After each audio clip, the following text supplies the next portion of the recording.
It's deja vu all over again. The Cubs lose an all too familiar game last night to the Milwaukee Brewers. Great pitching, can't get the big hit, couple of fake rallies toward the end, but they go home losers. It's been the case so many times this season and again last night. We're going to talk about that. We're going to talk about Jameson Taillon and how his trade stock continues to rise. That and more on this edition of the Cubs Baseball Channel. Make sure to like and subscribe, get in that comment section. Let us know how you feel about this team as the trade deadline draws closer and closer. Here's your invitation to our show.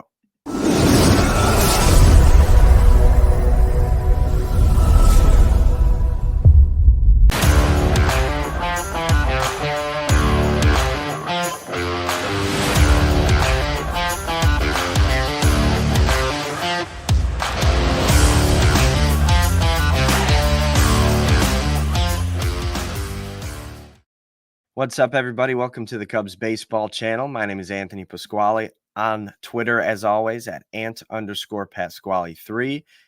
I'd like to mention as well that the Cubs Baseball Channel is now on Twitter, Instagram, and TikTok. So make sure to find us on there. Engage with those profiles. Follow us. Talk to us on there. We're going to be posting clips and questions of the day and those sorts of things. Maybe some Cubs trivia as well. So find us on there and talk with us on there, just like you have been on YouTube. But the Cubs, once again, lose an all too familiar game. The starting pitching was excellent. The bullpen was good. The Cubs struggled with runners in scoring position, going 0 for 5. They lost 10 runners on the base paths yesterday, and they go home losers by the score of 1-0. A game that has just been played on repeat over and over this season. You get great starting pitching, you get a lot of base runners, and you can't cash in with the big hit. Your opponent does, and you end up losing a game that was very, very winnable from the jump. And that's just what happened yesterday. Jameson Taillon went 7 1/3 innings, only allowed 1 run.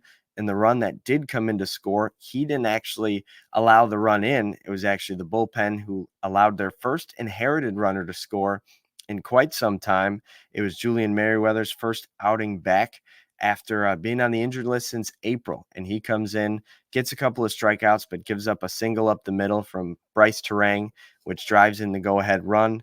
Turned out to be the game-winning run, and the Cubs end up going home. Nico Hoerner had a pair of hits, but grounded out to end the game.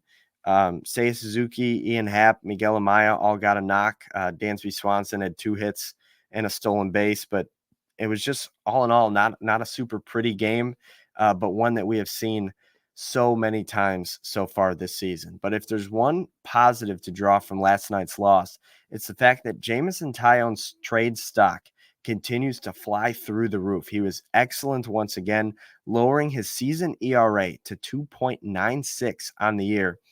7 1/3 innings pitched, 4 hits, 3 walks, struck out 3, and only allowed the 1 run to score. And like I said, it was an inherited run that the bullpen allowed to score. Pitched into the 8th inning, was extremely efficient as he has been all season long. Now, this is a guy who teams should be lining up out the door to try to sign this offseason.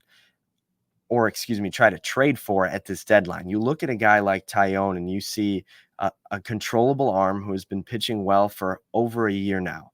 You're not only trading to rent him for the rest of the season, you're going to get him for this season, next season, and the year after that. So this is a guy that has a pretty cost-effective contract. He's under control for quite some time. He's pitching great. This isn't a rental player. This is going to warrant a pretty big package should the Cubs decide to trade him. Now, the other side of that argument is it's not like he's a rental guy. We're not going to lose him in free agency after the season. He could be a part of winning in 2025 and 2026. Sure. But he also could generate you a pretty big sum that you can receive if you were to trade him or shop him at this deadline, which could also set you up for success in the future. So it's going to be an interesting to see which side of the coin Jed Hoyer decides on with Jameson Taillon. But the fact of the matter is, with another stellar performance pitching into the 8th inning, hardly allowing any runs, lowering his season ERA, his stock continues to rise, which could only mean good things for the Cubs on both sides of the coin, whatever it is that they decide.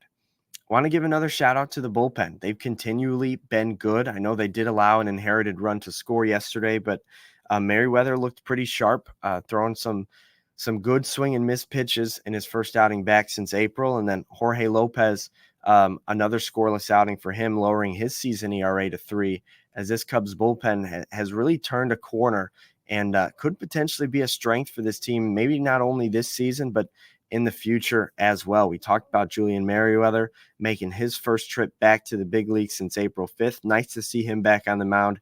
He'll factor into that bullpen plenty as the season continues. That loss to the Milwaukee Brewers bumps the Cubs to 10 games back in the NL Central. And of course, they lost a game in the National League wild card race as well. They're now 4.5 back there. The Cubs with just a 9.6% chance to make the playoffs, according to Fangraphs, and a lowly 2.1% chance to win the NL Central. But they do have a chance to win the series against the Milwaukee Brewers today, taking on the Brew Crew at 1:20 at Wrigley Field. It's going to be Justin Steele on the mound for the Cubs. He's 2-4 on the season with a 3.07 ERA. The Brewers have not yet announced their starter. I'm sure by the time you guys are watching this, we will know who's pitching for Milwaukee. But as of right now, it's just Steele slotted on the scorecard so far. Steele's been excellent, coming off a little bit of a rough start last Friday against Arizona. But aside from that, he's been on quite the roll, pitching deep into ball games, striking out a lot of batters, and being incredibly efficient mowing down other teams' lineups. He had a really strong outing against the Brewers earlier this season, so you can keep an eye on Steele to hopefully get the Cubs back in the win column and grab a series victory. Now, Steele is a guy whose names have floated kind of above trade rumors. Like, he's not a Taillon or a Bellinger or a Talkman who the Cubs are definitely going to be listening for offers on. If you're going to trade Justin Steele, you need to be blown away by the offer. The Cubs aren't shopping Justin Steele, but every player has a price. And Steele's, of course, is going to be extremely high. But if there's a buyer that meets that price, the Cubs would have to listen to it. But I wouldn't say they should trade him. I think Steele should be as close to an untouchable as you have on your roster. And as they field offers for players, they're going to listen to some for Justin Steele. But I don't expect the Cubs to bite too aggressively to get rid of one of their best and most cost-controlled ace starting pitcher on this staff. But that'll do it for this edition of the Cubs Baseball Channel. Thank you guys so much, as always, for liking and subscribing, getting in that comment section, ringing the bell to know when we're dropping some Cubs content. Do the same on Twitter, on TikTok, on Instagram, and we hope to see you guys there, just the same as we hope to see you guys tomorrow talking about a Cubs series win over the Milwaukee Brewers. Go Cubs.